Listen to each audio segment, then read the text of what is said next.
Muy bien, vamos a empezar a hablar un poquito y a meternos en lo que es la imagen digital.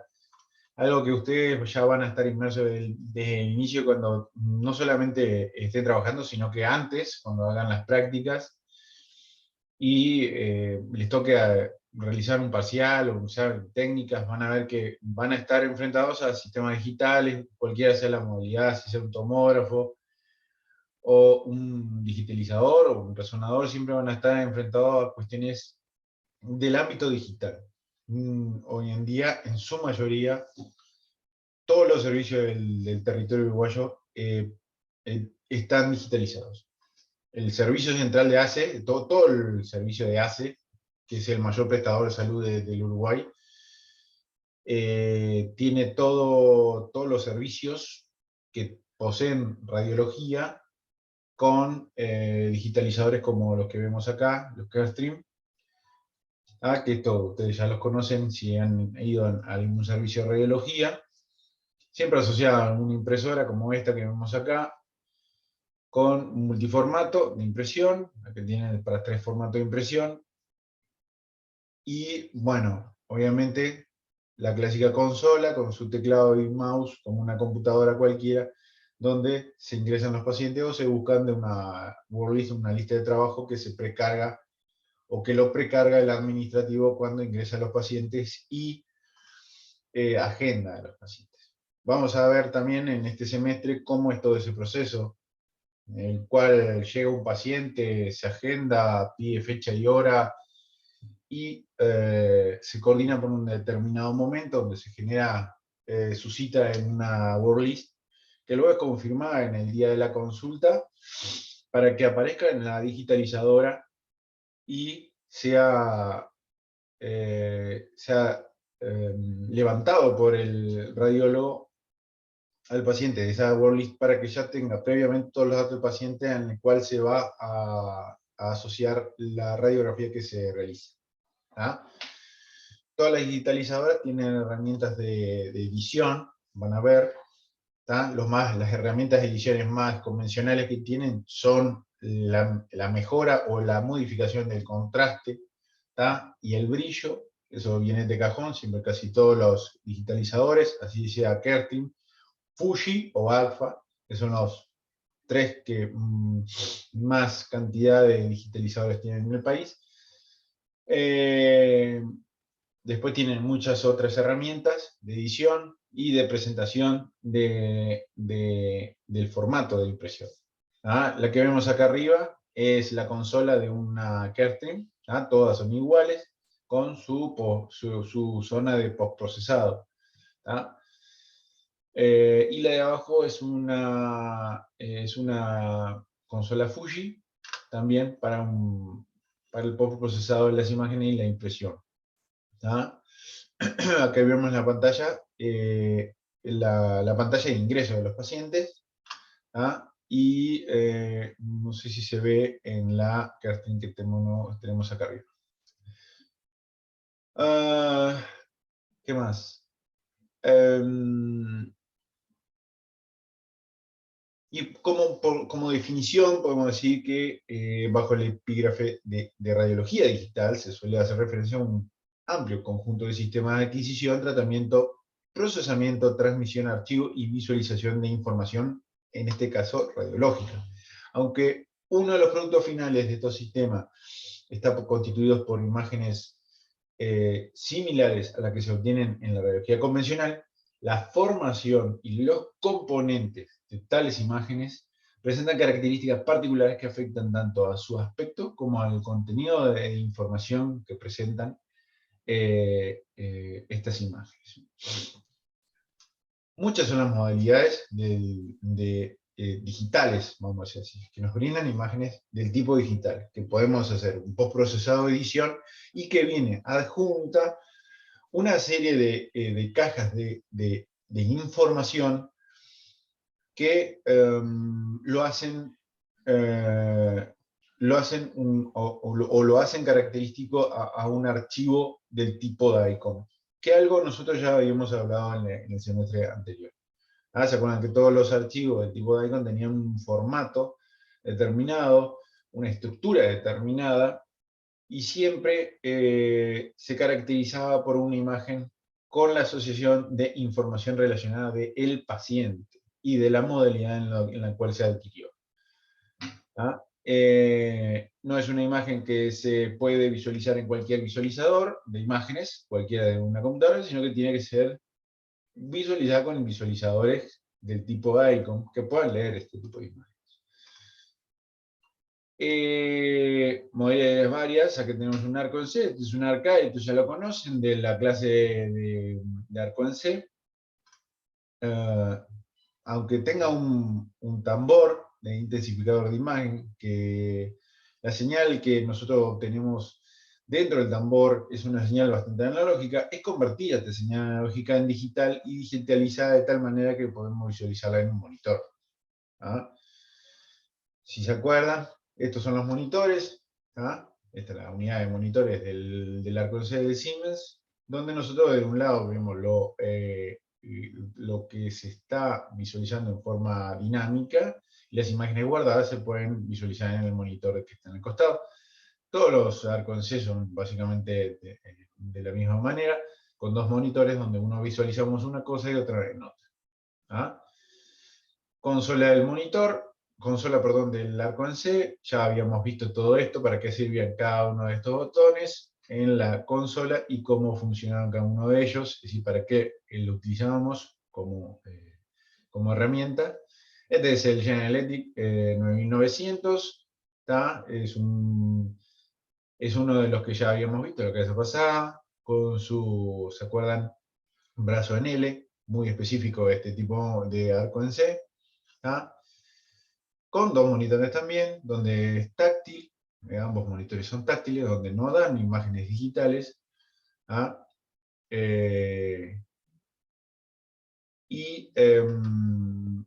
De un lado tenemos lo dinámico y del otro lado tenemos lo estático. Nosotros vamos guardando y todas las herramientas que podemos ir seteando de manera táctil, como si fuera una tablet o un monitor táctil. ¿Ah? Ahora, ¿por qué yo les pongo esto? Porque antes de existir estos tipos de arco en C, existían arco en C que realizaban todo esto de forma analógica. ¿Y cómo lo hacían? Básicamente, los monitores eran monitores. Monitores que proyectaban la imagen de una cámara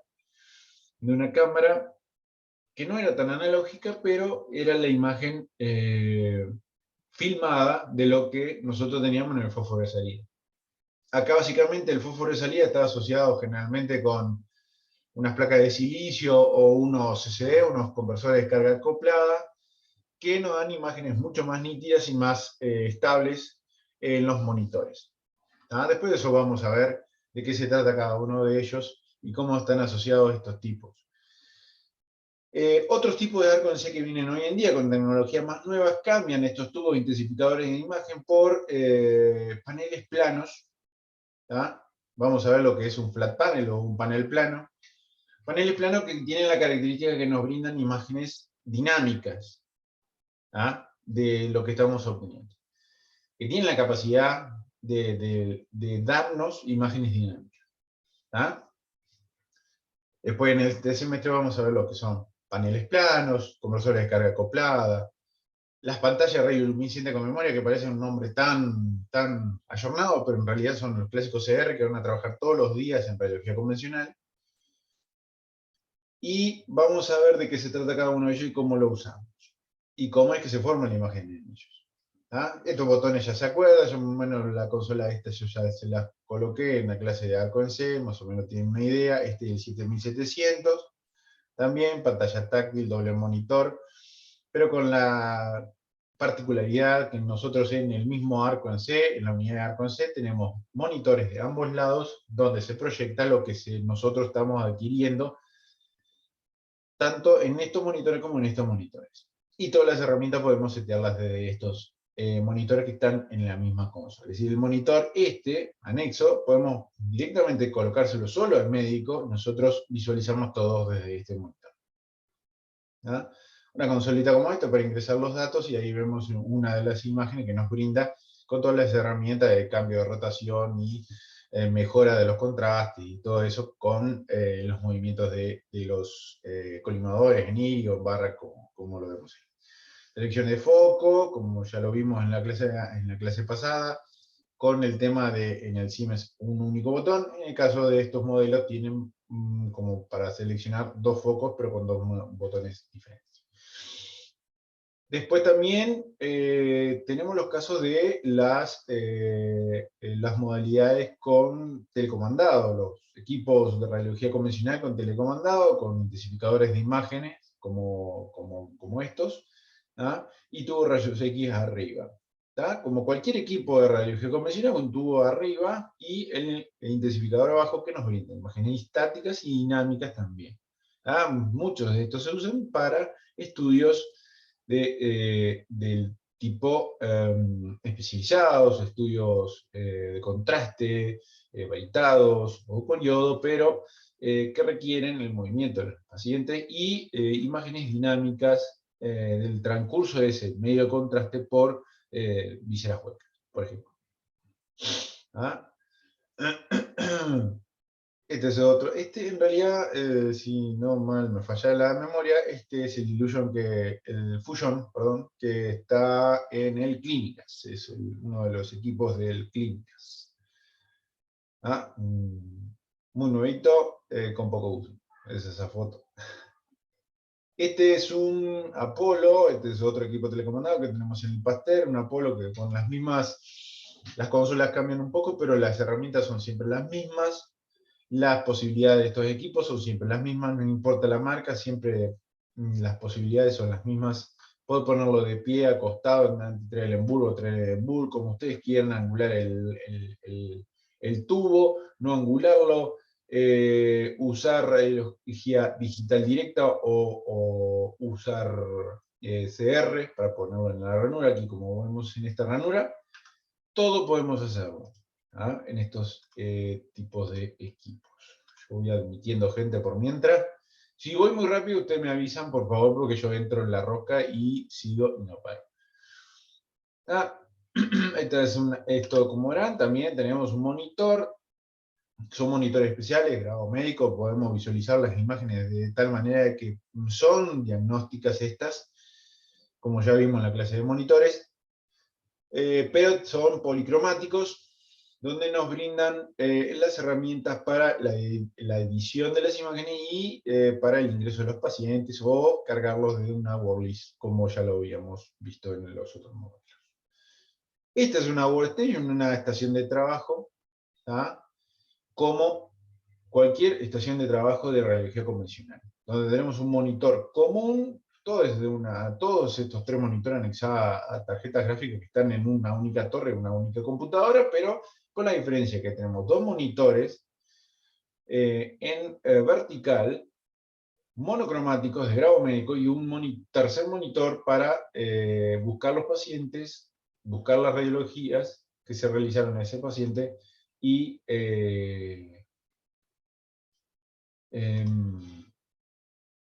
para que está leyendo el chat,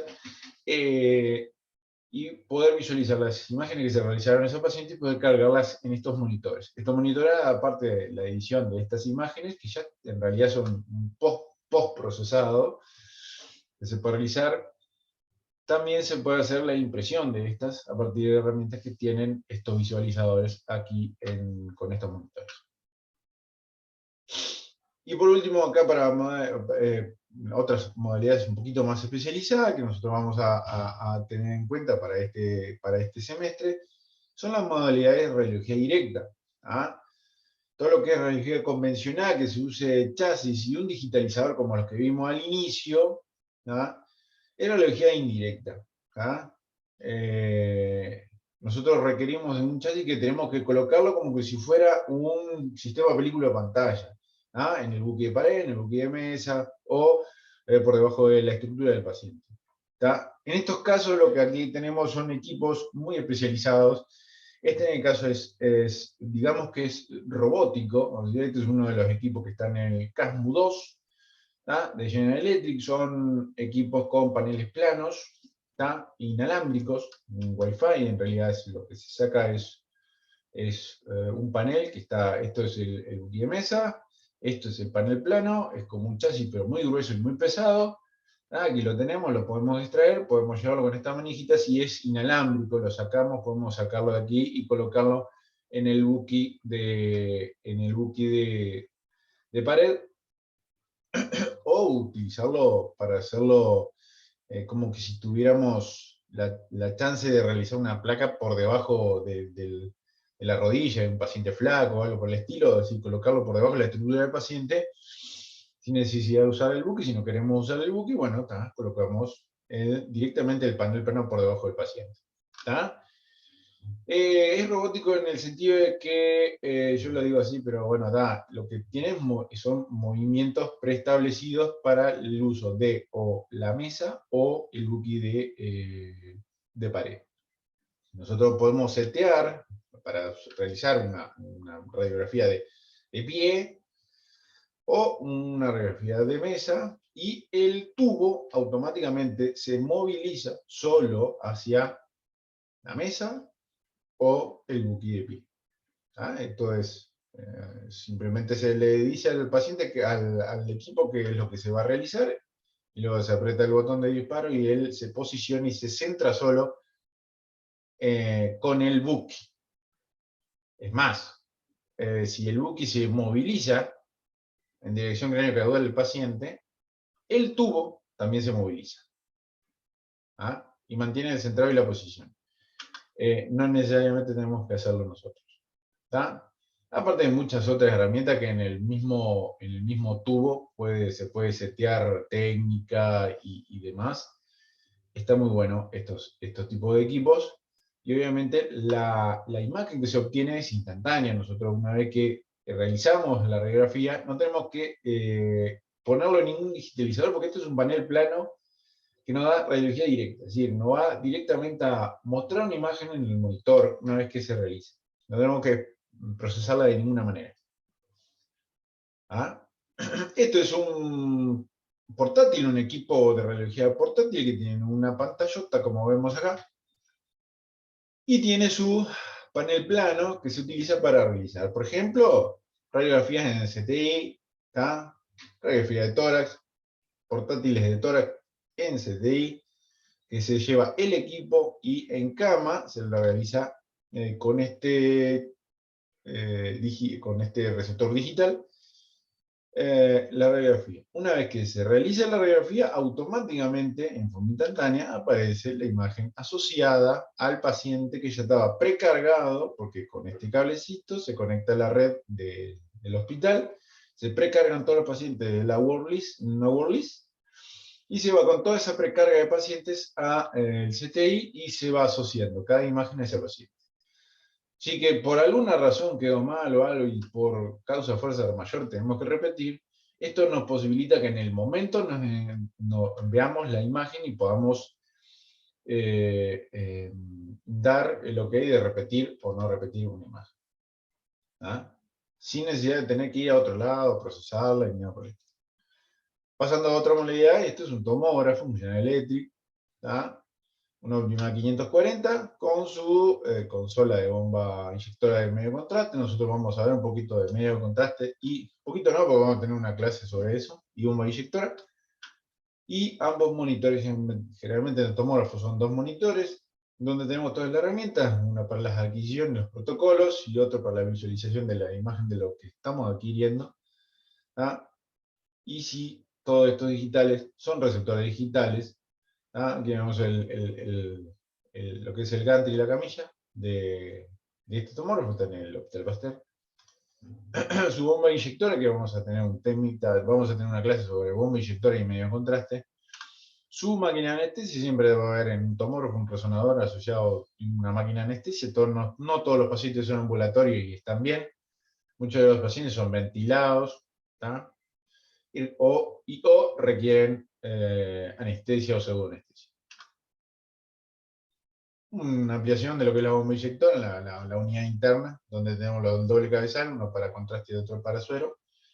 Y aquí tenemos la consola táctil de esa bomba inyectora. Otro de los temas que vamos a hablar. Este es el tomógrafo 64 hileras, el Siemens 64 hileras que está en el Clínicas.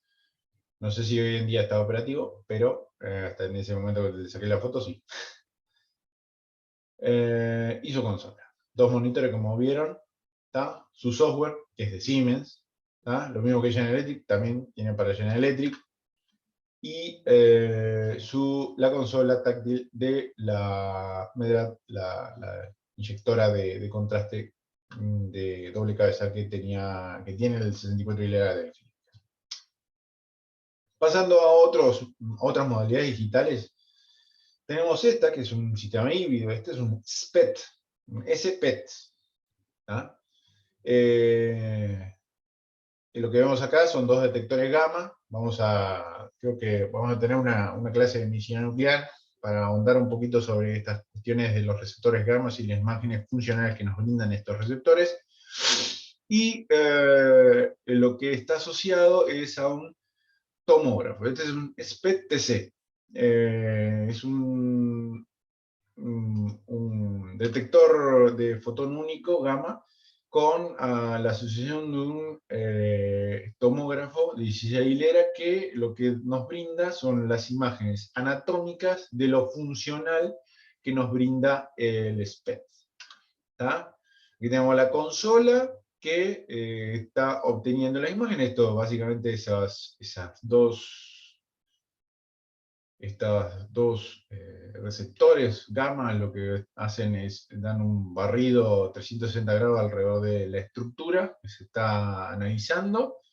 Este paciente obviamente tomó previamente a esto un radiofármaco que una vez llegado se deposita en determinados puntos estratégicos, que es lo que se analiza, cuánto depósito de este radiofármaco existe en un determinado órgano o un determinado sector, para identificar qué es lo que se está buscando. Y lo que nos dan son imágenes dinámicas, imágenes a 360 grados de la acumulación y el depósito de estos radiofármacos en determinados sectores. Como la imagen no es tan anatómica y no es tan fiel, lo podemos, para sacarnos de dudas, no anexar, sino que lo que se hace es un híbrido en donde las imágenes que obtenemos son la fusión de la tomografía con la imagen funcional del SPET. Aquí esto es cuando se estaba realizando el SPET, los lugares de mayor brillo es donde hay mayor acumulación, y después de esto, si se quiere, se hace una tomografía, si se quiere, no siempre no en la mayoría de los casos se hace la fusión con tomografía, pero cuando se necesita, se hace la tomografía del mismo sector de inicio y final para tener una imagen anatómica más fiel de dónde se deposita el radiofármaco. Y bueno, yendo a lo que es la imagen directamente, vamos a hablar un poquito de las diferencias de lo que es digital y analógico y cómo se llega a lo digital y la definición de lo que es digital. Nosotros vamos a ver que vamos a estar inmersos en este tipo de imágenes de acá hasta si nosotros vamos a trabajar de esto y elegimos a trabajar de esto, vamos a estar muy familiarizados con las imágenes radiológicas del tipo analógico y digital, pero más del tipo digital. Y se va a basar mucho de lo que nosotros veamos y del entendimiento de lo que nosotros vemos, la diferencia con el resto. Es decir, qué tan, vamos a decirlo, ¿cómo lo puedo decir? ¿Qué tan buenos o qué tan malos somos? De acá en adelante es necesario leer, estudiar, ver. Mucho. Y eso es lo que nos hace tener el ojo fino, ¿tá? Para primero determinar si una placa es diagnóstica o no. Y segundo, para determinar si lo que estamos viendo es normal o patológico. ¿Tá? El entrenamiento del cerebro y el ojo. ¿Tá? Nada, y de ahora en adelante siempre, todas las imágenes que puedan ver, todas las fotos que puedan ver, y todas las placas que ustedes pueden ver, mírenla. Porque de eso se trata. Nosotros vamos a trabajar con ellas y está bueno que realmente tengamos un ojo detallista en todas estas cuestiones. Y como anécdota les muestro estas imágenes. ¿Qué creen que es? Esto es una imagen analógica que yo les puse bruto acá, analógica. Es una foto sacada en megatoscopio de una imagen de frente de tórax. ¿Qué hay acá? A ver, por lo menos puse un par de imágenes para escuchar sus voces, porque si no ya tengo la garganta seca. ¿Qué ven acá? ¿Qué es lo que está mal ahí, o qué es lo que está bien, o lo que tiene la persona ahí?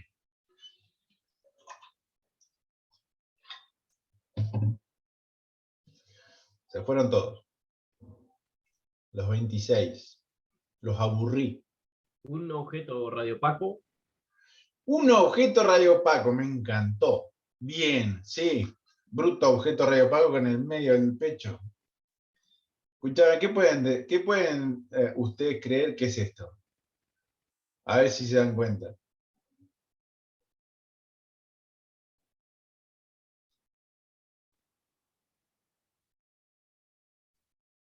Cri, cri. ¿Qué pueden saber? ¿Saquen? ¿Tienen fruta? Vamos, tienen algo, a ver, ¿qué puede ser? ¿Una prótesis dental? Muy bien, porque miraste el video, ¿no? No, me di cuenta ahora. Siempre, son las mismas presentaciones, si ven, de acá me doy cuenta cuando miran los videos, no miran los videos de mi canal. Esto es una prótesis dental, exactamente como se dio cuenta, porque estos son los ganchitos que se meten en los dientes, y la señora estaba comiendo tan apurada, que se tragó hasta la prótesis dental. ¿Tá?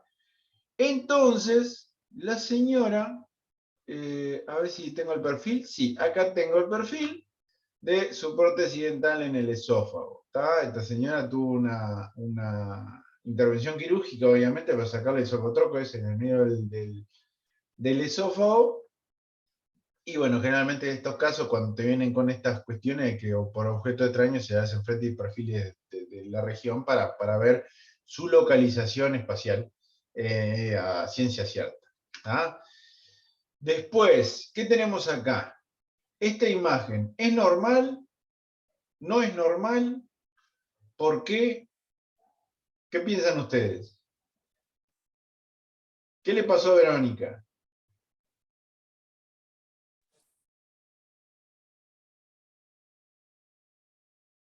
¿Qué creen ustedes? A ver, tiren, por favor.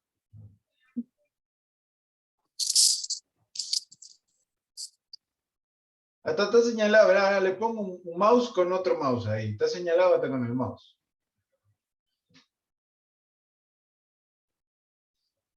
¿Qué le pasa acá? ¿Ven acá que hay trama? Sí. Una de las cosas que ustedes tienen que ver en las placas de tórax, que esto es el pan de cada día, muchachos, porque esto ustedes van a hacer placa de tórax con los ojos cerrados, dormidos, 3 de la mañana, lo que sea, le van a mandar placa de tórax. Y bueno, y ven esto. ¿Qué les parece? ¿Acá ven trama? Sí, me dijo la compañera. ¿Acá ven trama? ¿Ven esto acá? No. Muy Sí, bien. ahí. ¿Dónde? ¿Vos ves, acá ves trama? No. No, acá no ves trama. Acá lo que ves es una opacidad bastante homogénea que está opacificando el rayo. Acá es como que hay algo muy denso y duro. Y acá no hay nada. Acá está todo negro. Es un neumotórax extenso, derecho. No hay pulmón acá. Y el pulmón cuando se pasan estas cosas, generalmente, si ustedes se acuerdan de fisiopatología, el tórax, la caja torácica tiende a expandirse, ¿ah? Y el pulmón tiende a colapsarse. Y lo que evita eso es ¿qué es lo que evita eso? La pleura, ¿no? La pleura envuelve a las caras del pulmón y envuelve a la caja torácica por dentro. Y entre medio hay una cavidad pleural que es virtual. Cuando en esa cavidad pleural entra aire, como en este caso, el pulmón se colapsa y el tórax se expande. ¿Ya? Lo que tiene es un neumotórax, tiene aire en la cavidad pleural. ¿Ya? Ujú. Por eso se ve así, se ve sin trama. Fundamental siempre ver en el tórax no solamente la posición del paciente, el centrado, si está todo abarcado, la marca, la densidad, el contraste. No solamente eso, sino que hay que ver lo anatómico. Ver silueta cardíaca, mediastino, pulmones, trama. Si tiene trama hasta los bordes. Eso es fundamental. Si hay trama hasta los bordes. ¿Ah? Si hay trama por detrás de la silueta cardíaca. ¿Ah? Una de las cosas que podemos decir para saber si está correctamente penetrada, ¿ah? Como le encantan decir los médicos, es que se vea trama a través de la silueta cardíaca. Ahora, si vos ves la columna completa, hasta con los cuerpos vertebrales bien delimitados, es porque la atravesaste de punta a punta. ¿Tá? Se tiene que ver la espinosa hasta cierto punto.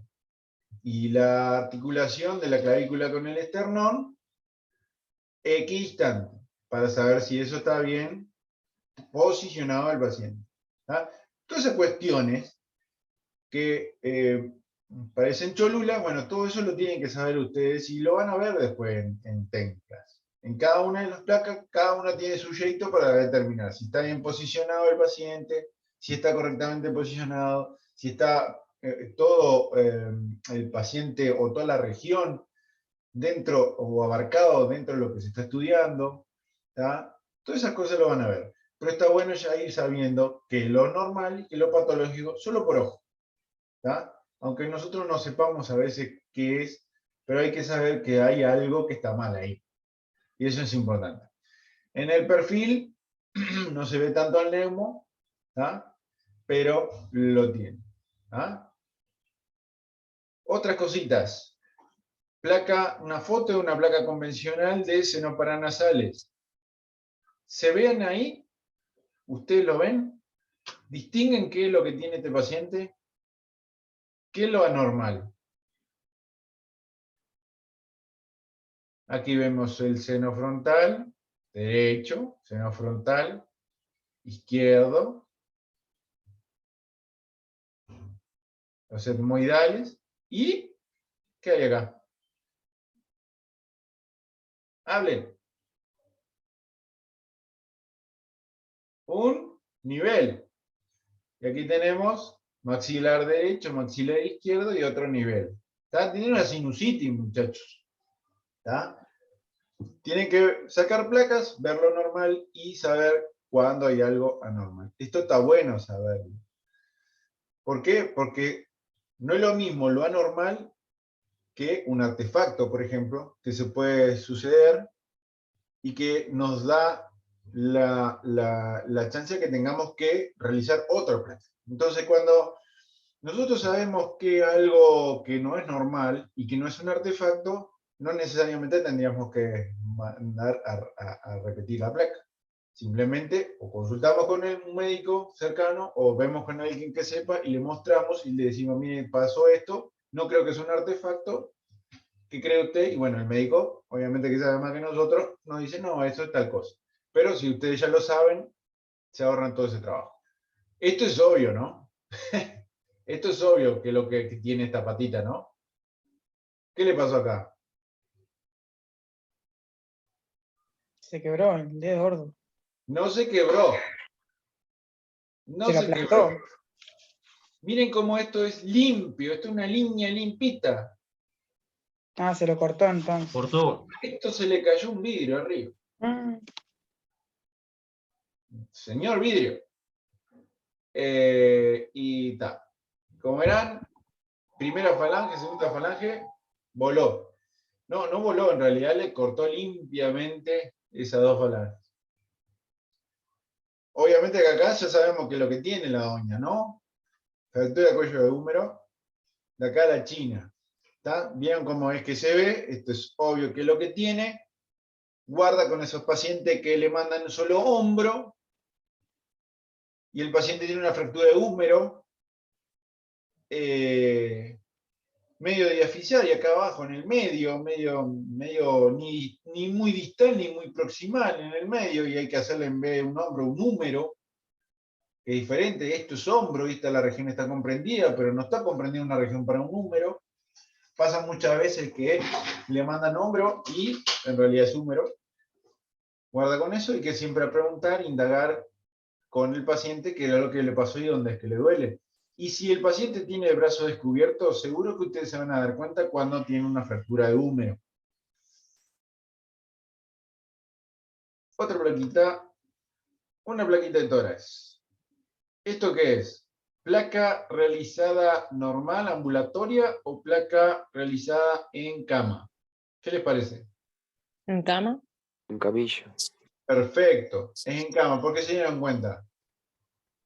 Primero porque está como que muy cerca y porque no Ah. tiene como unos electrodos colocados.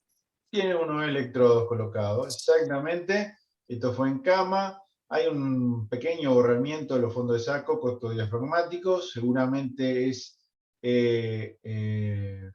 acá tenga un derrame pleural, bilateral, pequeño, pero lo tiene. ¿Tá? Otra de las cosas es que las escápulas están bastante perdón, superpuestas. Eso nos dice que el paciente no estaba movilizándose mucho, o que no colaboró, o algo por el estilo, porque generalmente si nosotros posicionamos bien el paciente, esto no tiene que estar. Pero una de las cosas que siempre hay que tener en cuenta son las cosas, como le dije, que no son normales o que son artefactos. ¿Tá? Que eso solamente lo sacamos afinando el ojo. ¿Vieron esto que tiene acá? ¿Tá? Que es como una pequeña coma bien hiperdensa. ¿Tá? Decimos nosotros, ¿pero qué tiene ahí el paciente? Y bueno, acá perfiles no le podemos hacer al paciente porque está en cama. Pero nos fijamos en la pantalla, y resulta que la pantalla tenía un uñazo o una marca en la pantalla. ¿Tá? Esta es una pantalla reluminiscente con memoria, un CR que lo abrimos de alfa, y tenía esta marca que cuando se procesa queda en la placa así. ¿Ah? Guarda con la manipulación también de las pantallas. Cualquier marca, después queda un artefacto en la imagen. ¿Ah? Y bueno, entonces, yendo a las definiciones y empezando un poco más hondo en el tema, una señal, cualquier señal, representa la variación de un fenómeno físico mensurable. Los cambios en la intensidad luminosa, el cambio de temperatura o de presión, ¿tá? O un cambio en las distancias, por ejemplo, a través del tiempo, son variaciones, son señales de una variación de un fenómeno físico cualquiera. ¿Tá? Su detección necesita un sistema particular para cada uno de estos fenómenos físicos. ¿Tá? Por lo tanto, la tecnología puede variar con cada una de las cosas que nosotros queremos medir. ¿Tá? Obviamente la temperatura, un termómetro, un barómetro para la presión, ¿tá? Un densitómetro para la densidad luminosa, lo que sea. ¿Tá? Pero siempre son señales analógicas que necesitamos una determinada tecnología para poder medirla. El aprovechamiento de una señal puede hacerse de dos maneras, ¿tá? En forma analógica o forma digital, como lo hemos venido viendo. ¿Tá? La digital necesita que previamente la señal sea transmitida por un detector en forma eléctrica. Básicamente lo que queremos decir con esto es que las señales analógicas siempre las tenemos, pero para que sean estas digitales nosotros tenemos que transformarlas, ¿tá? En algo que sea procesable electrónicamente. ¿Tá? En diagnóstico por imágenes, muchas modalidades como las que vimos, ¿tá? Resonancia, tomografía, ya está intrínsecamente incluidos estos procesos. ¿Tá? y otras, estos procesos se transformaron, es decir, requiere un proceso para la transformación de esta señal. ¿Tá? Las pantallas radioluminiscentes con memoria, como les dije, que no son radiología digital directa, necesitan de digitalizadoras para poder obtener la imagen digital. La tomografía y la resonancia y la tomografía o las radiografías convencionales con paneles radioluminiscentes, con paneles planos, ¿ah? Tanto de silicio como de selenio, que lo vamos a ver, también son radiología digital directa, en la cual nosotros obtenemos la imagen en forma directa y no tenemos que procesarla de ninguna manera, sino que el proceso es intrínseco de la tecnología. Las pantallas radioluminiscentes con memoria nosotros son sistemas que nosotros podemos colocarlos en equipos viejos que ya existían en el servicio. Supongamos que tenemos un servicio en cualquier lugar que se funcionaba con películas pantallas como la que vimos en el semestre anterior. Y queremos digitalizar. Bueno, nosotros compramos una digitalizadora con su chasis y usamos el mismo equipo que estaba. Lo único que sacamos son las máquinas de procesador automático, ¿tá? De las películas y básicamente en general lo que se hace es el cuarto oscuro donde estaban las máquinas se limpia y se pone como cámara clara, que se le dice. Donde ahí se coloca lo que es el monitor, la digitalizadora, la impresora y lo que sea. ¿Tá? Pero el equipo sigue siendo lo mismo. Entonces, todos los fenómenos que nos rodean son continuos. ¿Tá? Siempre lo que es, por ejemplo, un QRS, que la señal eléctrica de la secuencia de ciclo cardíaco, es un sistema continuo. Una señal analógica representada por un sistema continuo, de señal continua.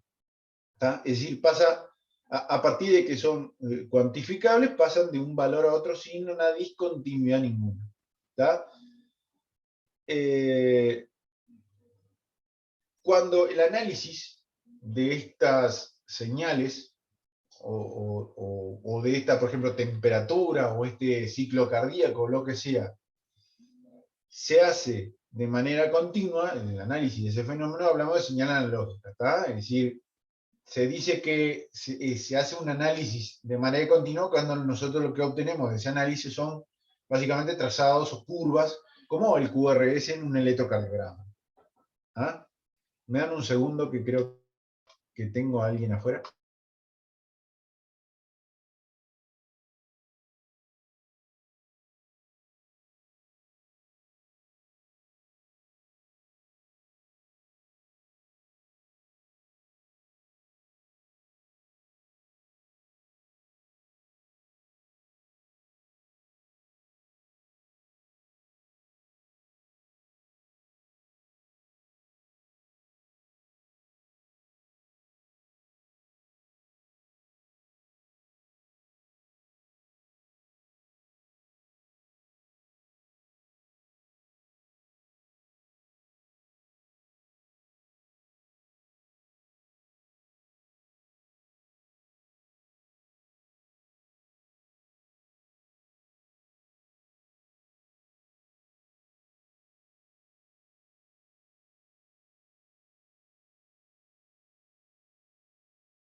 Muy bien, sigo.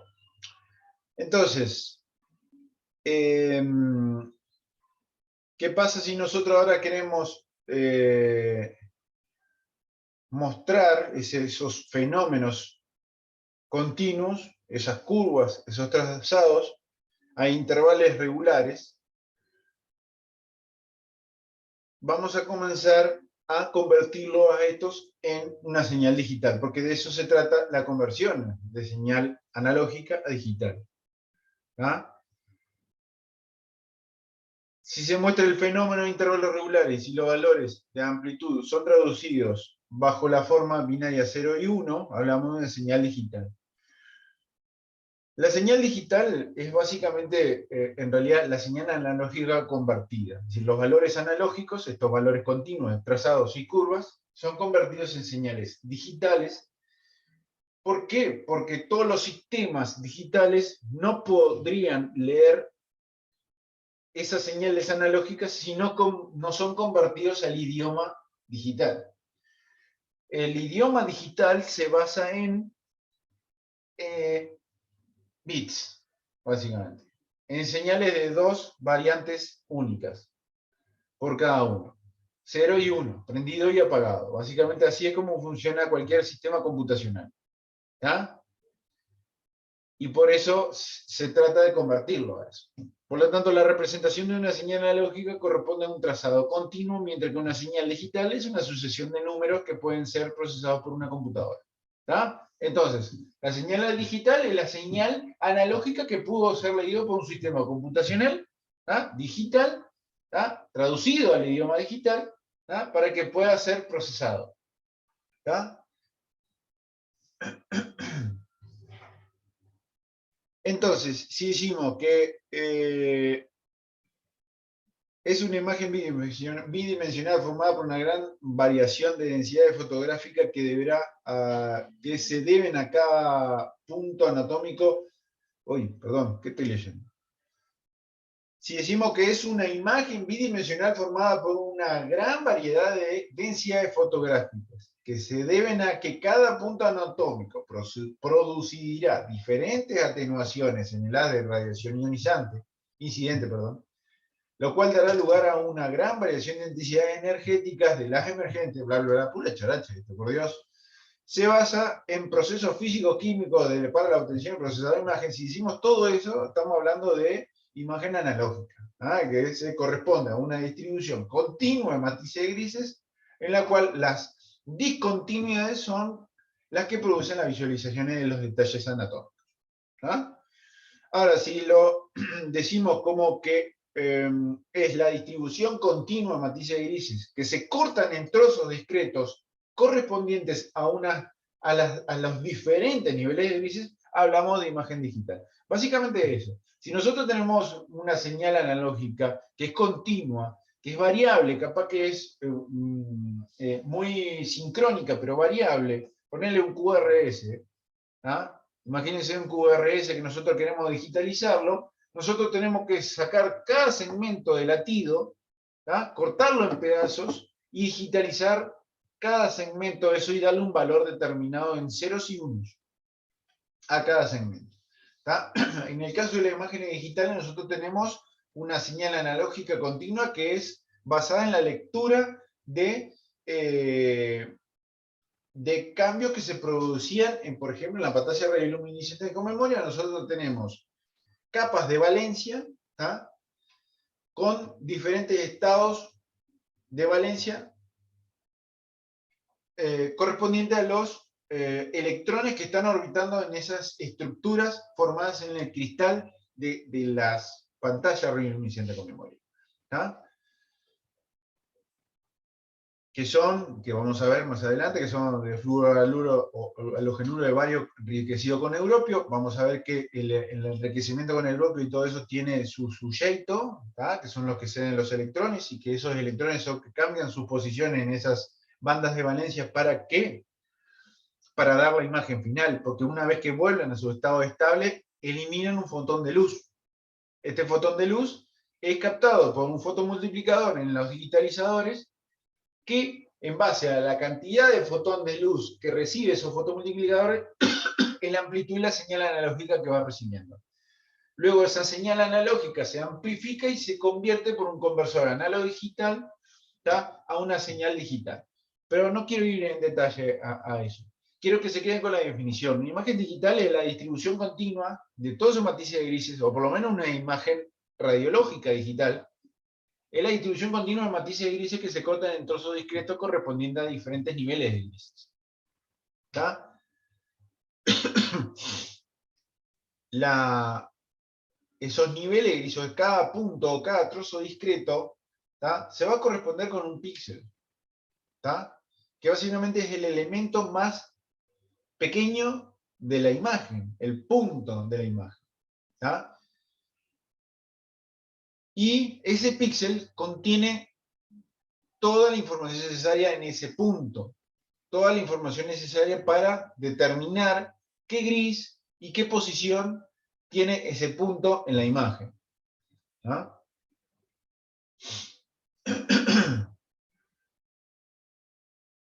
Entonces, toda esta señal que se corta en trozos discretos y que se digitaliza, se tiene que ordenar también, ¿tá?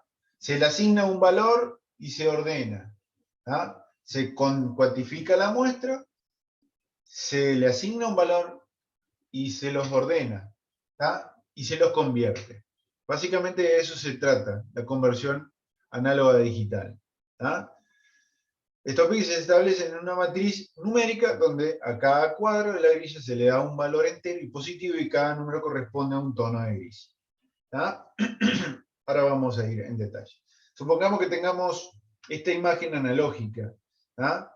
Nosotros lo que tenemos es que si se hace una lectura con un determinado orden y dirección de esa imagen latente que está en esa pantalla radioluminiscente con memoria, por ejemplo, nosotros vamos a tener trozos discretos, ¿tá? Con información sobre qué nivel de gris le correspondería a ese trozo, dependiendo de su amplitud, y qué posición tenemos. La cuantificación de los procesos subsiguientes son básicamente ordenarlos y asignarle un valor a cada uno de esos trozos discretos de toda esa señal analógica. ¿Me van entendiendo hasta acá o yo les estoy hablando en chino mandarín?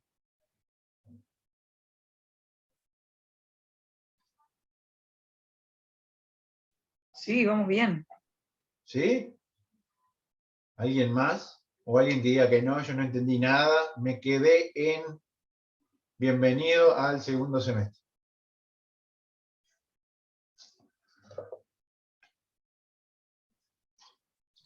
Todo bien, profe. Perfecto. Bien, bien. Bien. Entonces, a ver, yo con todo esto que le dije, toda esta characha que le dije antes, lo que quiero es llevarlos a lo que es la digitalización propiamente dicha, que es la transformación de la información que porta la imagen a valores numéricos que se corresponden a la localización de cada píxel en la matriz y el nivel medio de gris que pertenece a cada uno de estos píxeles. ¿Tá? Eso es el resumen de todo lo que le dije hasta ahora. Entonces, ¿en qué se basa la digitalización? En tres pasos fundamentales. Una es la que es el muestreo, la otra es la cuantificación y la subsiguiente es la codificación de esto. El muestreo básicamente es, como lo hice acá, el procedimiento para leer la información analógica en intervalos regulares. ¿Tá? Es básicamente toda la señal analógica la divide en varios fragmentos, ¿tá? O muestras de intensidades propias. ¿Qué hace? Imagínense ustedes que que están adentro de la digitalizadora, y nosotros lo que tenemos es ahora la pantalla radioluminiscente con memoria, el fluorohalogenuro de bario enriquecido con europio, esa sal, esas sales, esos cristales, que son son básicamente el componente químico de las pantallas radioluminiscentes con memoria. Y nosotros empezamos a leer. Lo que hay ahí adentro, la digitalizadora, básicamente es un láser, ¿tá? Del rango del rojo, que barre la pantalla con una determinada dirección y secuencia. ¿tá? Ese barrido de ese láser hace que los electrones que cambiaron su posición, ¿tá? Que estaban en un punto de neutro de su posición de su estado de valencia, es decir, no estaba en un nivel de reposo, sino que estaba en un nivel de energético más superior, vuelvan a caer a su estado estable, y con esto se produce la emisión de un fotón de luz.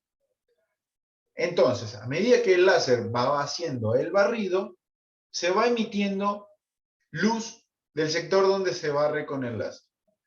Esa luz es captada, esto estamos hablando que adentro del digitalizador hay toda una serie de espejos y cristales que realizan toda esta magia, pero la luz básicamente es focalizada y captada por un fotomultiplicador, que después vamos a ver lo que fotomultiplica la señal y la convierte en señal electrónica.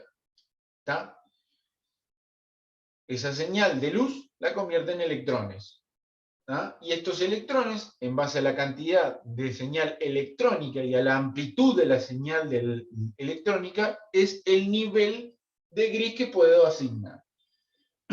Primero hay toda una lectura, ¿tá?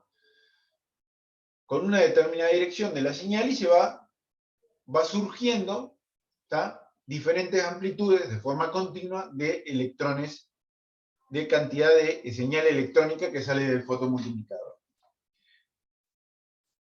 Dependiendo de la modalidad, la matriz que se maneja ya está seteada por defecto. Básicamente, no es lo mismo las imágenes para un tomógrafo que las imágenes para radiología convencional. Las matrices pueden ser en unos casos de 1024 como en otros casos de 512 por 512. Entonces yo tengo que hacer una subdivisión de todas esas señales, de toda esa señal, para que me encaje en esa matriz. ¿Tá?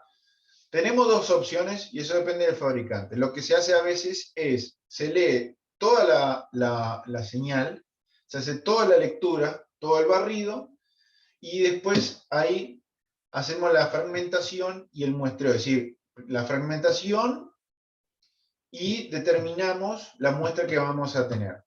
¿tá? O si no, directamente a la muestra que vamos a tener, que puede ser de 512 por 512, ya le asignamos toda la señal que vamos leyendo, y ya lo vamos posicionando en esa muestra que ya tenemos por defecto. ¿Tá? Igualmente, la muestra, ¿tá? puede, es decir, la cantidad de imagen que podemos obtener al final puede ser variable en base a lo que se llama frecuencia de muestreo. Es decir,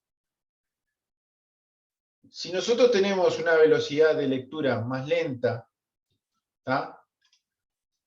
tenemos una mayor cantidad de señal, es decir, vamos a tener píxeles de mejor resolución, es decir, matrices de mejores resoluciones. Podemos obtener matrices mayores, a eso me refiero. Habla con la velocidad de muestreo. Si la velocidad de muestreo es menor, nosotros tenemos píxeles de mejor resolución. ¿tá? Si la velocidad de muestreo es mayor, podemos tener matrices de peor resolución, pero velocidades de adquisición de las imágenes más rápidas. ¿tá? Eso es un juego que lo juegan solo los fabricantes y que ajustan sus frecuencias de muestreo y velocidad de muestreo en base a lo que ellos quieren obtener y las matrices que quieren obtener. ¿tá?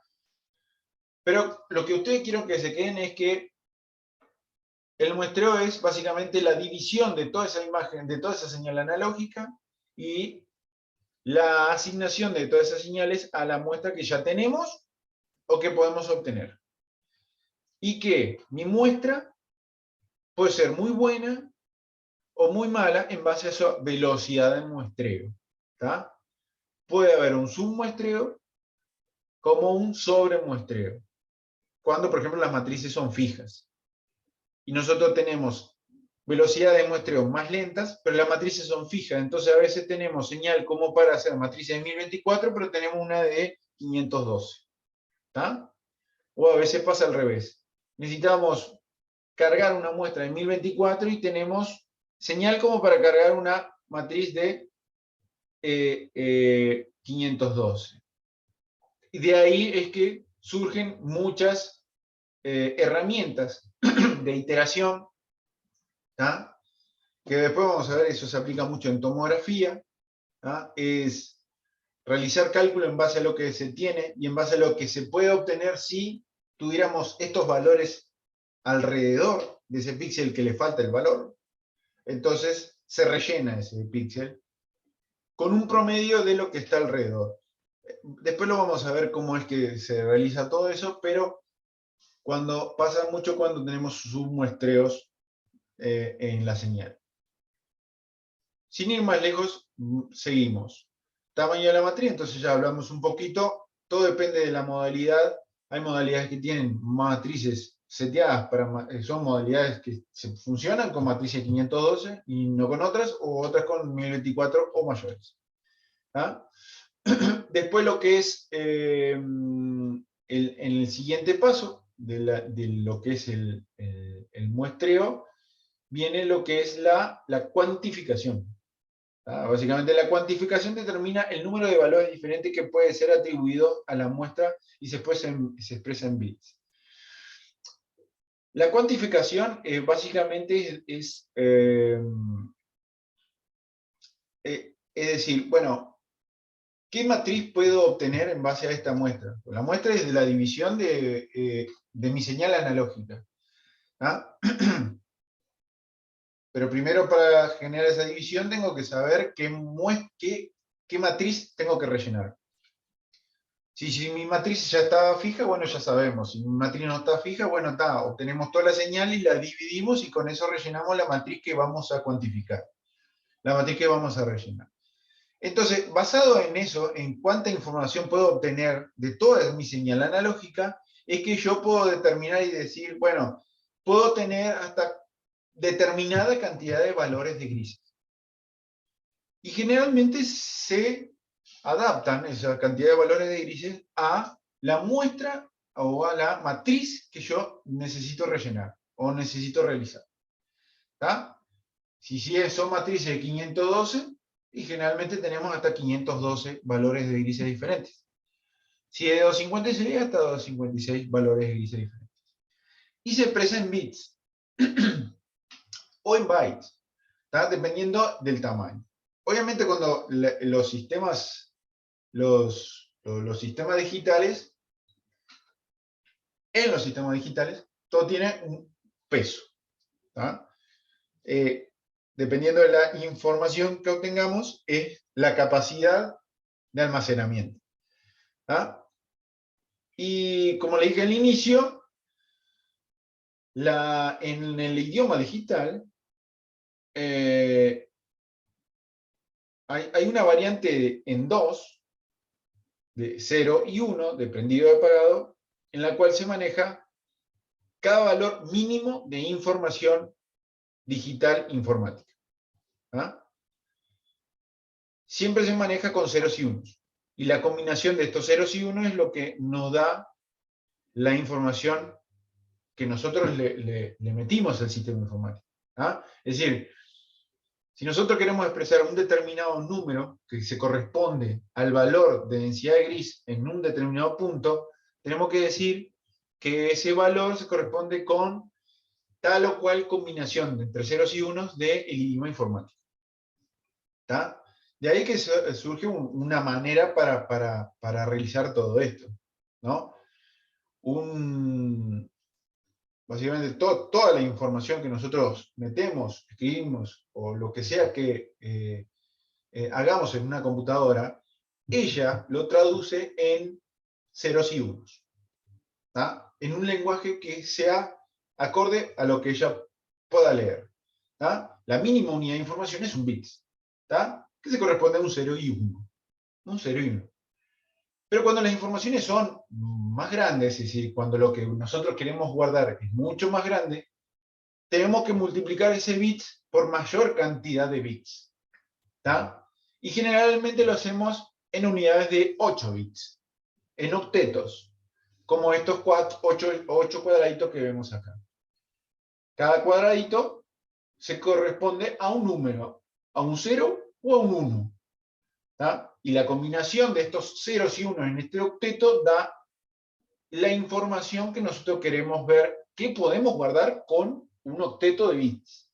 Entonces, cada cuadradito se corresponde a la combinación de dos posibles números, o ceros, o un 0 o un 1. Son todos funciones en base de 2.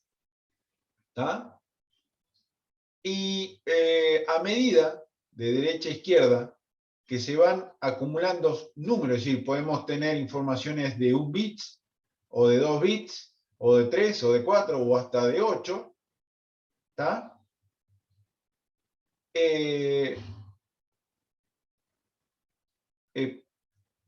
Pero siempre son combinaciones de 2 en 2. Pero va aumentando de derecha a izquierda. Entonces, si lo asignamos de derecha a izquierda, este es el primer bit, este es el segundo, el tercero, el cuarto, el quinto, el sexto y el séptimo. Pero el primero siempre es 0. ¿Tá? Entonces, son dos combinaciones en base a 0. Acá tenemos un número asignado al segundo bit, ¿tá? 2 bits, 2 a la 2. 2 bits, 2. A ver si me pone, ahí va. El primer bit, 2 a la 0, ¿tá? Solamente combinación de un 0 y un 1. El segundo bit, dos combinaciones de ceros y unos, 4 combinaciones de ceros y unos, 8 combinaciones de 0 y 1, 2 a las 3. 2 a la 4, 16 combinaciones de ceros y unos, y así sucesivamente, 2 a la 5, ¿tá? 32 combinaciones, 2 a la 6, 64, perdón, hoy que se me fue.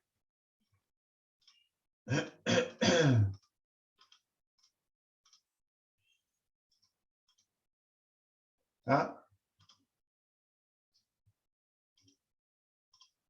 Ahí, 2 a la 6 y 2 a la 7 sucesivamente. Y así tenemos el número correspondiente para cada valores de bits. Para 1 bit, 2 bits, 3 bits, 4 bits, así sucesivamente, 5, 6 y hasta 7 bits.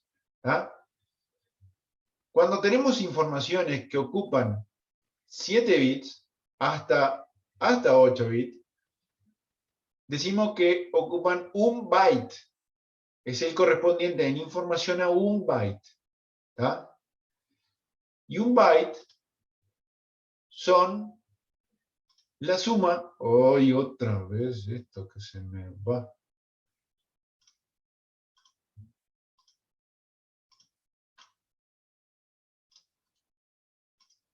Ahí va. La suma de los 8 bits.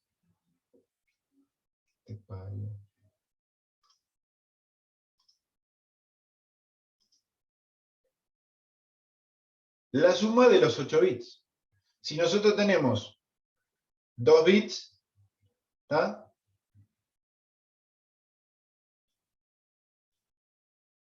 Perdón, acá que estaba mirando otra cosa. Si tenemos 8 bits, es la suma de los números asignados para cada uno de los bits. Acá tenemos, si fueran de 2 bits, serían 3 el valor asignado.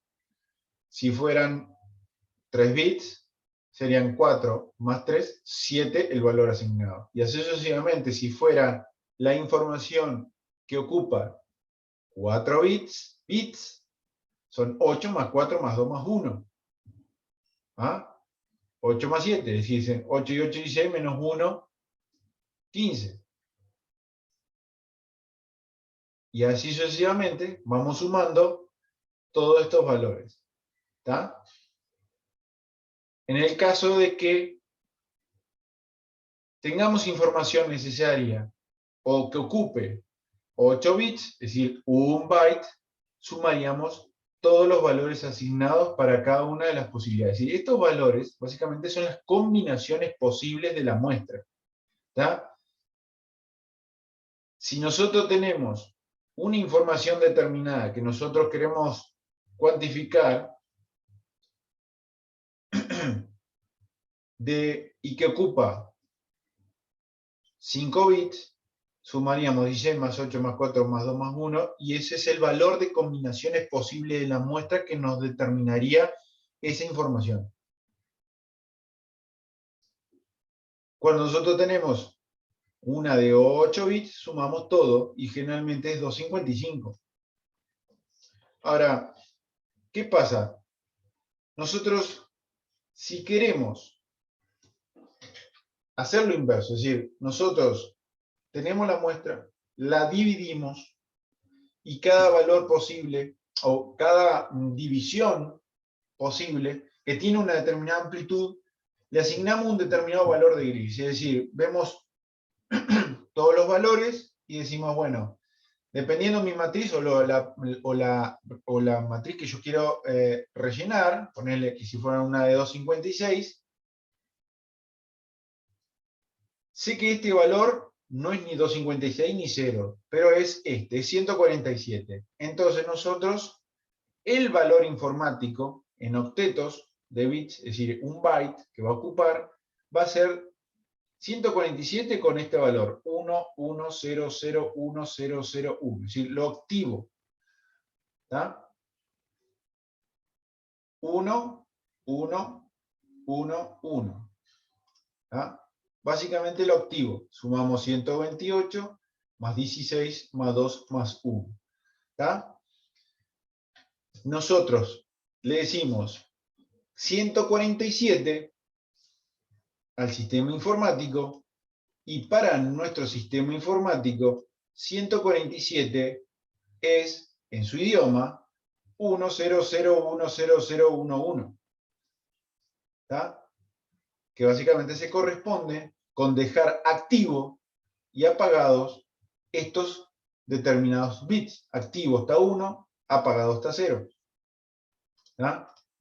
Pero lo hace esto un conversor análogo digital, un sistema físico que lo hace mediante sistema de capacitor y disruptor, transitor. Básicamente es una placa que tienen todos los sistemas digitales que convierten toda esa señal analógica en una señal digital.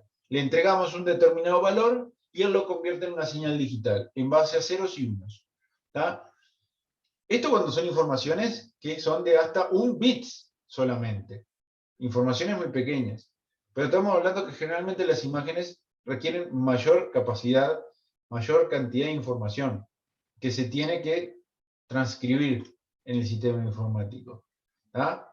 Ya cuando son valores de información muy grandes, es decir, acá en el video dejaba como ejemplo un emoji o una foto o un video, ya las informaciones son mucho más grandes y no son solamente de 1 bit, sino pueden ser de kilo, de megabyte o de terabyte, lo que sea. ¿Ah? Pero después vamos a andar mejor en esto para tener un mejor entendimiento de todo esto, porque hay que saber lo que equivale el peso de estas imágenes y la información que están intrínsecas en estas. ¿Ah? Lo que nos vamos a quedar de todo esto es que la cuantificación determina el número de valores diferentes que puede tener esta señal analógica continua, que nosotros la dividimos en el muestreo. Pero está muy arraigada la cuantificación a la matriz que nosotros tenemos que tener, final. ¿Ah? Entonces, generalmente esto ya está preseteado. Nosotros le asignamos los valores de gris en base a la muestra que vamos a rellenar. A veces podemos tener submuestreo o sobremuestreo, pero generalmente todo está regulado para que el muestreo, la frecuencia de muestreo y la velocidad de muestreo estén reguladas para que la cuantificación sea la exacta para la matriz final que vamos a tener. ¿Ah? Entonces siempre las imágenes con determinada muestra y determinada cuantificación van a pesar siempre de la misma manera, van a tener un peso informático determinado. ¿Está?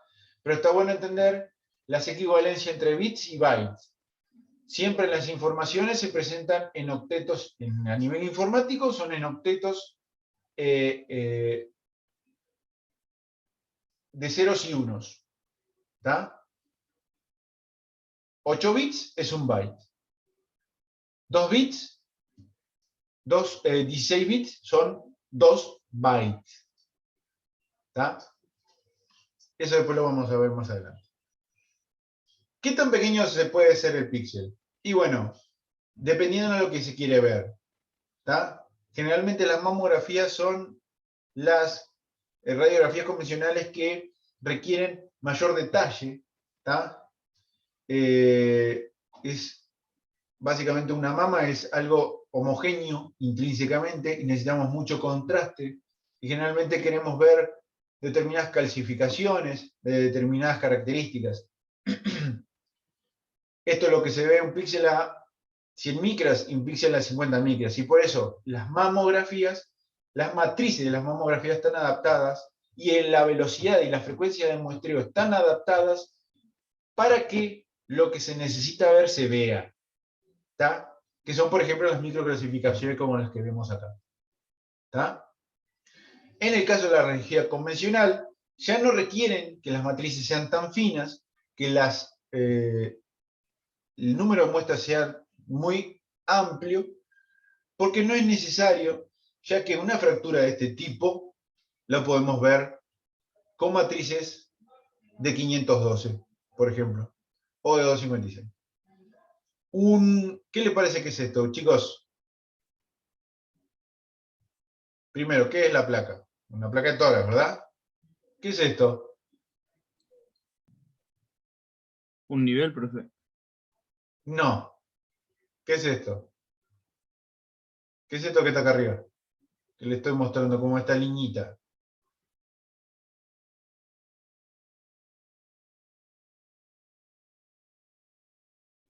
Eso es el diafragma. ¿Qué es lo que está por debajo del diafragma derecho que es muy denso?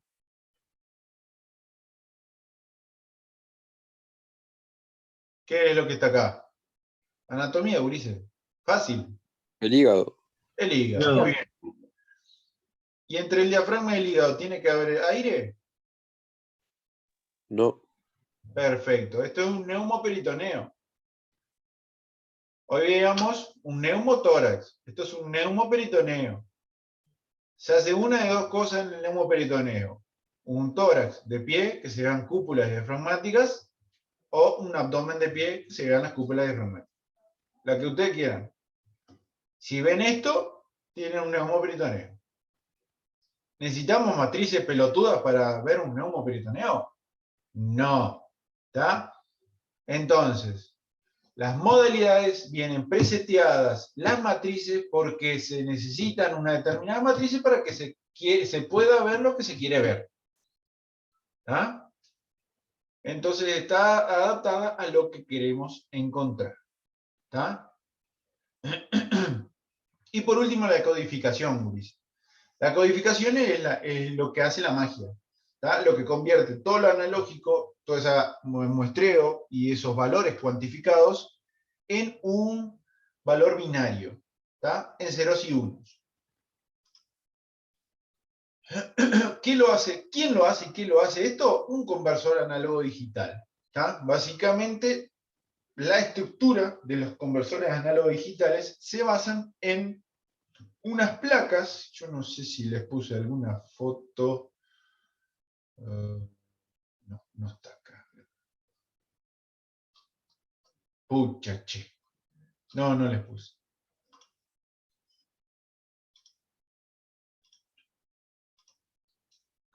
No les puse. ¿Por ahí que me fui?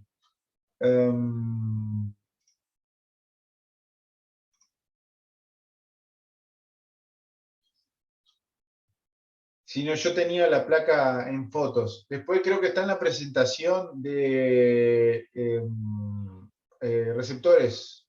Creo que ahí está. Pero básicamente una placa donde tiene unos capacitores y unos transitores. ¿Tá? Capacitores que tienen una carga eléctrica ya preestablecida. Los capacitores cada uno tienen un número de carga máxima, es decir, están cargados previamente con una carga equivalente a un determinado valor. ¿Está? Nosotros, cuando se cuantifica y se dice, bueno, está esta señal analógica que acabo de recibir y que ya está fragmentada, con esta amplitud le voy a asignar este valor de nivel de gris, porque si las comparo con los otros y en base a la matriz que tengo, este es el valor de esta amplitud, de esta señal.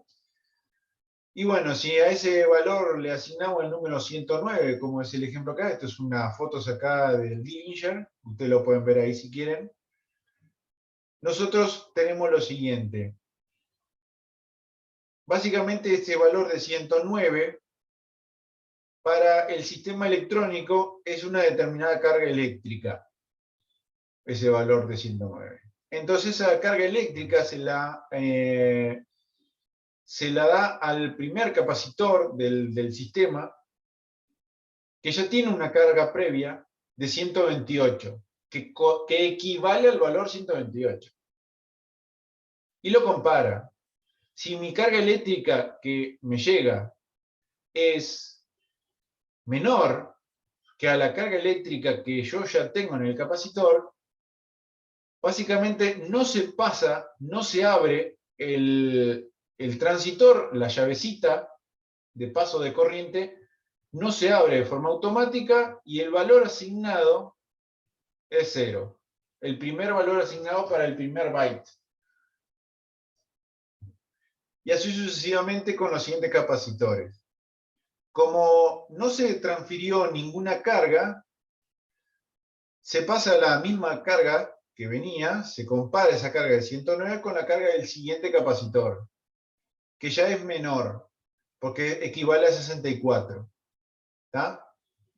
Que equivale, como quien dice, a un valor, en realidad 128 sería un valor de 7 bits, 64 de 6 bits, 32 de 5, 16 de 4 y así sucesivamente, ¿verdad?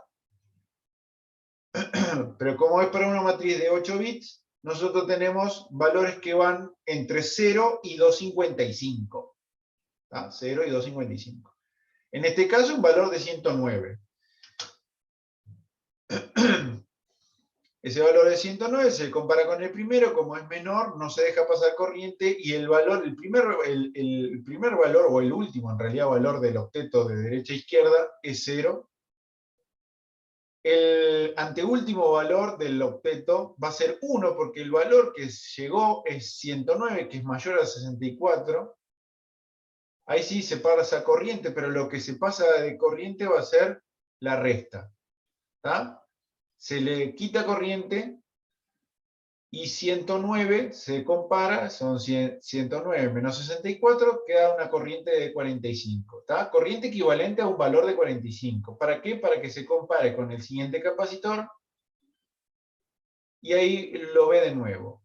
El capacitor de 32 compara. 45 es mayor, bueno, sigue pasando corriente. Y cada vez que pasa corriente, el valor asignado es de 1.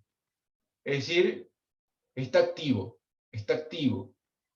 Si el valor es menor, queda inactivo y pasa el mismo valor al siguiente capacitor. Acá en el caso del 13 es mayor que de 8, se resta, pasa la resta y se compara con el siguiente capacitor. Queda activo y así sucesivamente.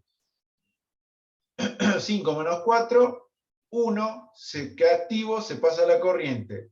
1 menos 2 es 1, queda inactivo porque este era mayor. 1 menos 1 es 0 y queda activo. Cuando es 1 menos 1 siempre es 0 y queda negativo. Se pasa la corriente. ¿Ah? Esto pasa en una matriz de 256, con 255 valores posibles. En realidad con 256 valores posibles, porque tiene el valor 0. ¿Tá? De 0 a 255. Con matrices mayores, las placas para la generación de números binarios son mayores. Tenemos mayor carga capacitiva con mayor equivalencia de números para 2 bits, 3 bits, 4 bits, y así sucesivamente. ¿Está? O a veces son capacitores donde se hacen la carga diferencial, es decir, se descargan, cargan y se descargan en base al número que quieren o a la matriz que quieren codificar. No importa eso, pero ¿entienden el ejemplo de cómo es que lo hace? Va asignando números de ceros y 1 en base a la carga que le llega y a la carga que compara con el capacitor que ya está en la placa. ¿Ah? Y así asigna un número de un bit, ¿tá? Un octeto, 0, 1, 1, 0, 1, 1, 0, 1, para el valor 109. Entonces, sabiendo las reglas fundamentales de esto, que ya queda grabado,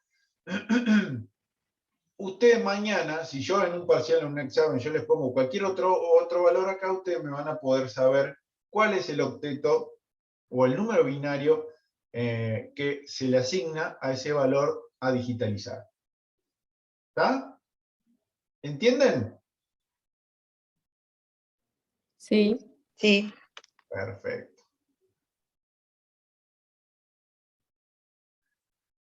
Bueno, entonces, hay tres cosas fundamentales que caracterizan una imagen digital. Es decir, la matriz, obviamente, su resolución espacial y el rango dinámico. La matriz habla de, obviamente, las matrices en cada una de las modalidades. Cuanto mayor es una matriz o más cantidad de píxeles tiene, tiende a que tenga una mejor resolución final esas imágenes, o sirvan para obtener mejor detalle de estructuras muy pequeñas.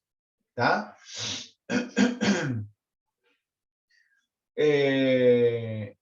Y mucho ya hablamos de la matriz, así que no vamos a seguir hablando.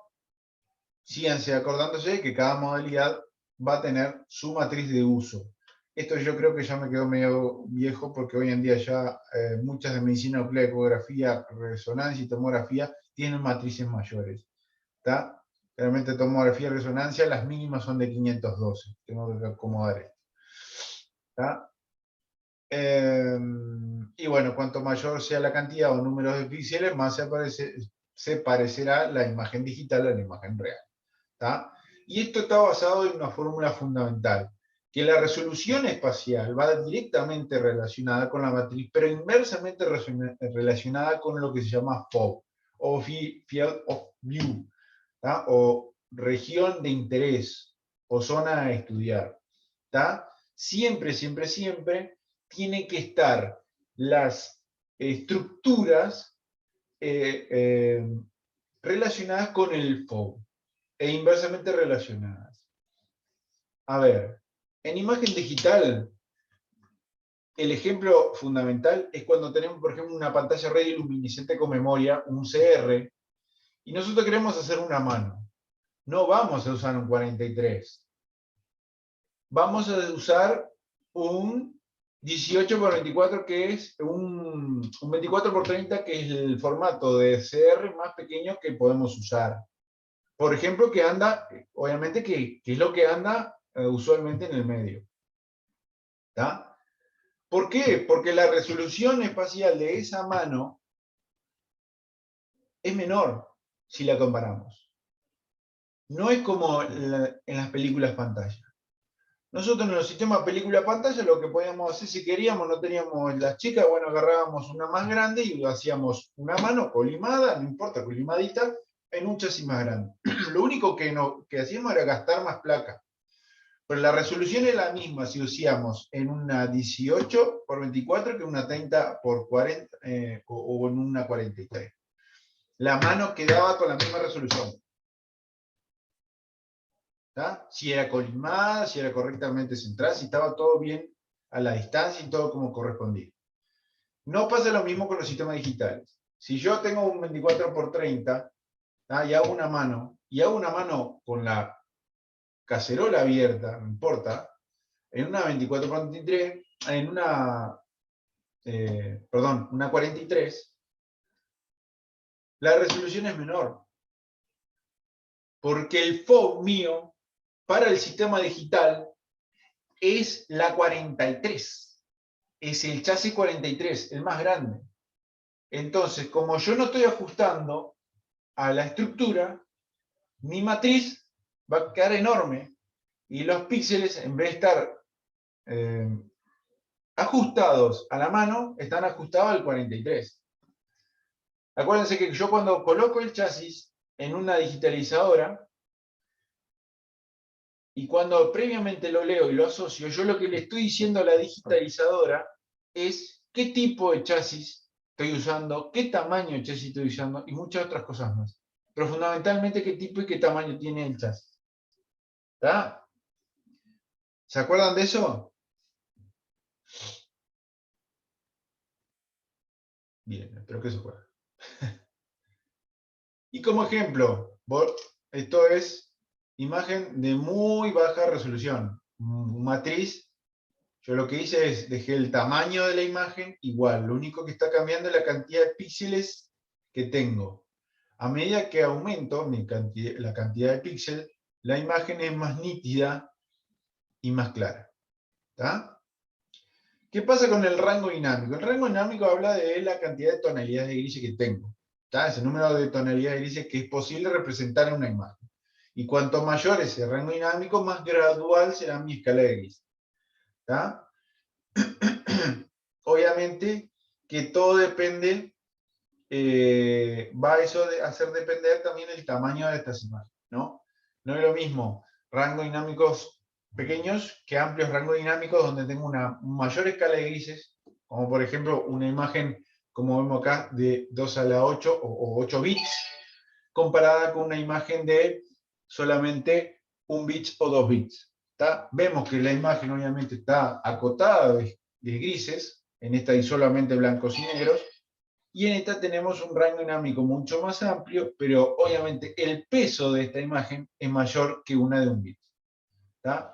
256 niveles con respecto a 2 únicos niveles de grises. El rango dinámico, por ejemplo, del ojo humano es de aproximadamente 32 matices de gris, desde el blanco al negro absoluto, para el ojo humano. ¿Está? Intervalos mayores a 32 no pueden visualizar. Es decir, igualmente el tema de la escala de grises está bueno, pero siempre hay que ajustarlo a la visión humana. ¿Está? Y para ajustarlo a la visión humana y a lo que nosotros podemos percibir, se utilizan lo que se llaman ventanas y centro de ventanas. ¿Está? Para extraer solamente la información necesaria a visualizar y lo que nos interesa. ¿Está? Se utiliza mucho en tomografía la utilización de centros y anchos de ventana para centrarnos en una región en particular y utilizar el ancho de esa ventana acorde a lo que queremos ver. Generalmente en tomografía se utiliza esto y se utiliza lo que se llama también escala de Humphrey. Se le asigna a los valores de grises y a los valores de densidades un número particular, que como ejemplo va desde el más 1000 al menos 1000 y tiene un centro de 0, que generalmente el centro es el agua. El más 1000 es el hueso compacto y el menos 1000 es el aire, es decir, de lo más denso, que es más 1000, a lo menos denso, que es el aire. ¿Está? Y en el medio está el agua. Entonces, variando estos valores, nosotros podemos centrarnos en valores de partes blandas, que generalmente no se van más allá desde entre el menos 100 y el más 100, por ahí más o menos, ahí están todos los valores de tejido blando y por encima y por debajo está todo lo que es aire y hueso. Y los anchos de ventana no posibilitan generar los contrastes necesarios para visualizar bien esas estructuras en las cuales nosotros estamos centrados. ¿Tá? Y aquí tenemos 3 ejemplos de una ventana ósea, solamente para ver tejido óseo, donde nos centramos en huesos, generalmente es 1000, ¿tá? Con una ventana de 3000. Ventana de tejidos blandos, generalmente es 35, 40, 50 de centro, ¿tá? Con una ventana que puede variar entre 100, 150 aproximadamente. Ventana de pulmón, ¿tá? Nos centramos en lo que es lo negativo. y aire, ¿ah? Menos 600, menos 500 aproximadamente como centro para ir solamente para ver el parénquima pulmonar que está lleno de aire y obviar todo el resto. Generamos una ventana acorde, que generalmente son entre 1200, 1500, ¿tá? En unidades de Hanfield, y obtenemos esta ventana que vemos acá. Solo parénquima pulmonar, y como vemos, el resto de estructuras que están alrededor casi no se visualizan. No es lo mismo que la ventana de tejido blando, donde el parénquima pulmonar no se visualiza, pero sí toda la estructura de su continente y el mediastino. ¿Ah? En ventana de hueso solamente se ven visualizados de manera correcta y uniforme todo lo que son las estructuras óseas. ¿Ah? Acuérdense que también, después vamos a ver más adelante, que lo que corresponde a determinadas estructuras llevan determinados filtros. Es decir, hay filtros blandos, filtros duros, diferentes tipos de filtros que se van a aplicar dependiendo de lo que queremos ver. Generalmente para estructuras óseas o ventana de pulmón se utilizan unos filtros de mayor dureza. Tejidos blandos son filtros intermedios. Y filtros blandos. Estándar, soft, todo depende de la modalidad. Aquí tenemos más ejemplos en tomografía de múltiples ventanas. No voy a ahondar en esto porque vamos a tener su momento en tomografía y hablamos más profundo en esto, pero para que tengan una idea de cómo cambia. No voy a leer todo esto. Ustedes esto se lo llevan para su casa y lo leen, pero en resumen, ¿cuáles son las ventajas de tener o cuáles son las ventajas de la utilización de las herramientas digitales y de la radiología digital? ¿Cuál se piensa usted que es la mayor importancia de esto?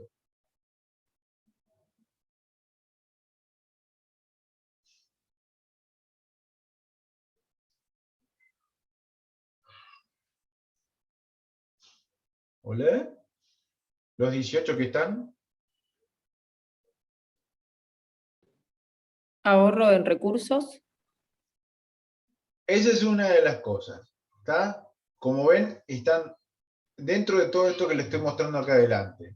¿Está? La menor cantidad de materiales contaminantes, el ahorro económico de muchas placas que ya no necesariamente tenemos que tener un lugar físico para guardarlo, sino que el lugar físico donde se guardan las imágenes puede ocupar un pequeño espacio.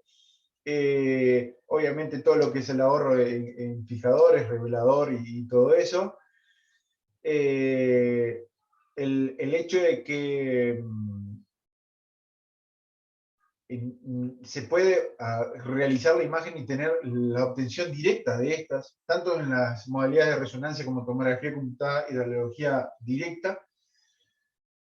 Y bueno, y otras cosas, como por ejemplo el postprocesado de esto, la posibilidad de postprocesar estas imágenes y de imprimirlas y de tenerlas siempre y que no se pierdan, porque antes si se perdía una placa que se le daba al paciente se tenía que repetir la placa. Ahora tenemos la chance de poder compararlas en el tiempo a todas estas imágenes. Está el hecho de que la gran ventaja fundamental y más importante de la radiología digital es el hecho de proporcionar a los pacientes menores dosis de radiación. Estamos hablando de que los sistemas digitales están hechos para que se haga una reducción en las dosis de los pacientes. ¿Ah? Se tiene que obtener imágenes de muy buena calidad y buena resolución cuanto más se avanza en la tecnología digital. Es decir, si comparamos convencional, digital indirecta, como los chasis de radioluminiscente con memoria o los R que van a trabajar ustedes todos los días, o los paneles planos, en ese orden se realiza la reducción de dosis al paciente. Es decir, se pueden aplicar menores técnicas en ese orden. CR menores técnicas, digital directo, paneles planos, aún mayor ahorro de dosis al paciente porque se pueden utilizar menores técnicas y obtener imágenes de muy buena calidad. Chicos, me pasé un poquito del tiempo. Generalmente estas clases son muy largas, muy densas. Muchas gracias. ¿Alguna duda hasta ahora?